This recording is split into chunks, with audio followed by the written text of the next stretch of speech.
Кыргыздын жаратылышын аябай суктанып баратат да. Мына мен жанында отурганда агайыбыз болсо мынакей ушунчалык таза суулар агат экен деп жагып баратат. Бул өзүнчө бир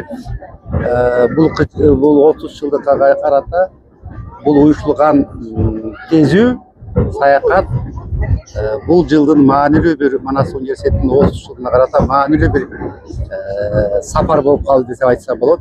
Өтө бир жаңылык болуп калды. Анткенин себеби бүт ушунун баардыгы өзгөчө студенттер үчүн азыр мынакей тамак берилди. Студенттер үчүн бекер поездде мунун баары уюштурулуп баратабыз. Мындай кезүүлөр мурун болчу. Ал тиги машина менен болчу, автобустарда болчу. Азыр могу поездде баратканы бул өзүнчө бир мындай оригинал болуп калды да. Оригинал болуп калды.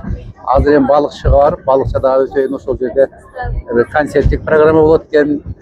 Анан кийин студенттер менен бир жолугушуу болот экен. Деги мунун уюштурганын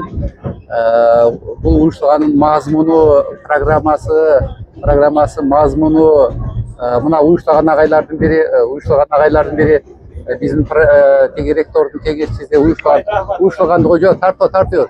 Уюштургандардын бири мына агай. Жакшы уюштуруп уюшупсуз аябай сорун деп атат. Рахмат агай, рахмат. Сон жакшы.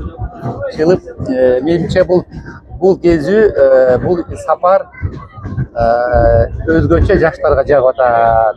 Өзгөчө жаштарга эмес, мен курактуу мугалимдерге жагып атат.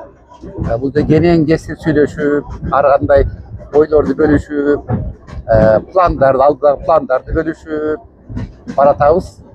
Жакшы бир ийгиликтүү бир жакшы бир сапар болуп атат. Эми буюрса кечинде кайтабыз буюрса. Кудай буйрса. Рахмат агай.